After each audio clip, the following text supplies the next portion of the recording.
Hello everybody, this is the Cheeky Gamer, and in this video I'm bringing you 10 clear reasons why you are going to love GTA 5.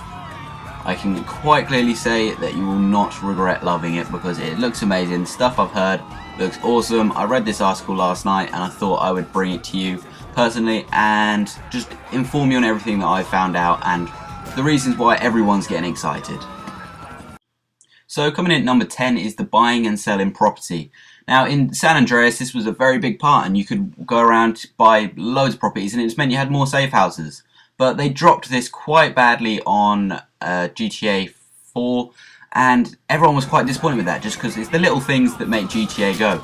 And I really think that they made a big mistake dropping this because it was a great way to make you feel like you're actually earning something. Because obviously you go and getting all this money from everywhere.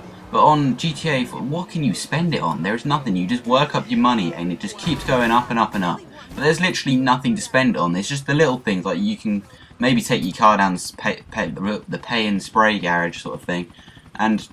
But that's not rewarding at all because you're not really getting anything out of it. So I think having houses, and if you think about it, the houses are going to be a big improvement too compared to San Andreas.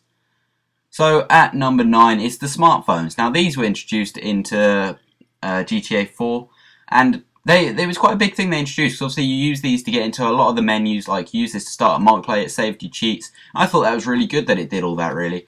But they weren't as good as you could think they would be. So imagine, like, now that we're going to be pretty damn certain that we're going to be able to get these houses and stuff, so it'd be pretty cool if we can use our phone to browse the web and everything to look at properties, rather than having to run down to an internet cafe. So yeah, if you can get like maybe an iPhone, well, it's not going to be an iPhone on GTA, it's probably going to be called a B phone, but I think they're gonna have really good smartphones on it, and they should definitely include this. If they're not already, then they should listen to me and they should include it, because there's so many more features they could put into it. And obviously that sort of links into the cheats as well, because obviously there weren't many cheats that you could save in your phone on it. So if there was like a whole big list of cheats, because I mean when San Andreas was out, I think everybody memorized pretty much every cheat for the game. But if we had a load of cheats and they could just save them all in the phone, I think that'd be awesome. So then that brings us to number 8, which is the realistic cars. This could be anyone's number 1, I think, because everyone's always excited about the cars. The cars look pretty cool from what I've seen in the trailer. They do look real. I mean, you've got cars in it that look a bit like sort of the Land Rover. You've got the Audi R8, I believe, was in the trailer. And I showed a picture of it just there. And yeah, there's just continuous cars. I mean, even in GTA 4, the cars were a big improvement and everyone went crazy about them, saying how realistic they look. But none of them look so much like real cars. I mean, you've got ones that like sort of look like Aston Martins and stuff, but I think if they really do just put like cars that are pretty much mimics of real life ones, like fast cars, then everyone will be happy with that. So number 7 is custom cars. And in San Andreas you could customise your car pretty damn well, depending on the car. I mean, I always used to customise the taxi. I thought the taxi was the best one to customise. You took it down the paint shop or whatever it was you took it to, and you could literally just do pretty much whatever you wanted to the car.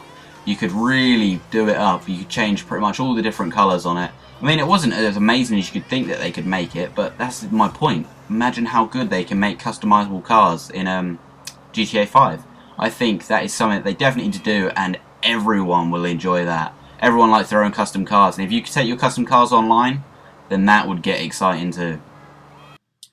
So at number 6 we've got the campaign co-op. Now this was shown briefly in sort of the trailer, I guess. It's like you could see people working together and stuff and really making it look like it's single player, but I think campaign co-op, that's going to make it great fun. And obviously if you get stuck on a mission or something and you can go and do it with your mates, you're going to have a laugh while doing it, and it'll probably make it a lot easier, because I hate playing with the computer. They're useless. They don't actually kill anyone. They just pretend to shoot them in the head. And yeah, nothing happens. They just end up on the floor crying. So yeah, campaign co-op sounds pretty cool.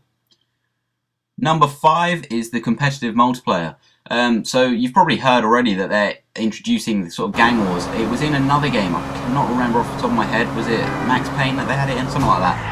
They had competitive gang wars. You could sort of join gangs online and stuff, and you'd stick with that gang, and you'd basically just go into battle with that gang all the time, and they'd be the ones that you were like ruling. Basically, on here I can see it. Basically, it's like who can rule Liberty City. It'll be like San Andreas with the gangs on that when you were roaming the streets. Number 4 is the planes, trains and tanks. Now everyone's excited to see the return of the planes. The planes were amazing. They were just like the quickest way of getting around and the most fun way of getting around. The different things you could do in the planes just made the game amazing. Everybody loved it.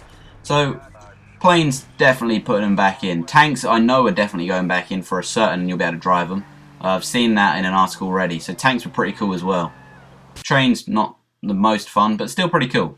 So single player jobs. Now everybody remembers in San Andreas how annoying it was when you're driving a taxi and you'd press down the, I think it was the right stick, and it would come up saying starting taxi mission. Now that's not so bad. It always gives you something extra to do once you've completed the game. So I'm glad to see that they could possibly be putting that back in for sort of different ones. Because I think on here they had it for, do they have it for any of them? I think they had it for one, and it might have been the police. So number 2 is the side missions, the campaigns against the rival gangs. Now this is what I was talking about from San Andreas. So like you had all your different gangs, and on like the mini map you'd have sort of the green section, the blue section, the purple section, and all the different colours, and you just have to like take over each section. I found that great fun doing all that, so I'm glad to see that that could definitely be coming back. And finally, number 1 is the customizable main character. Now this is pretty cool because I like to have my own character to be how I want it. Now on obviously with Nico, you couldn't change him at all really, other than what he was wearing. So I think you should really be able to customize the facial and just about everything for it. And also I think they need to introduce the gyms and everything. So it's good that you needed to keep fit and everything on San Andreas. So that's definitely something to put back. So there's my 10 reasons on why you're going to love GTA. I hope you've enjoyed watching this, and don't forget to subscribe to me as Cheat Game, and I'll bring you all the latest GTA news.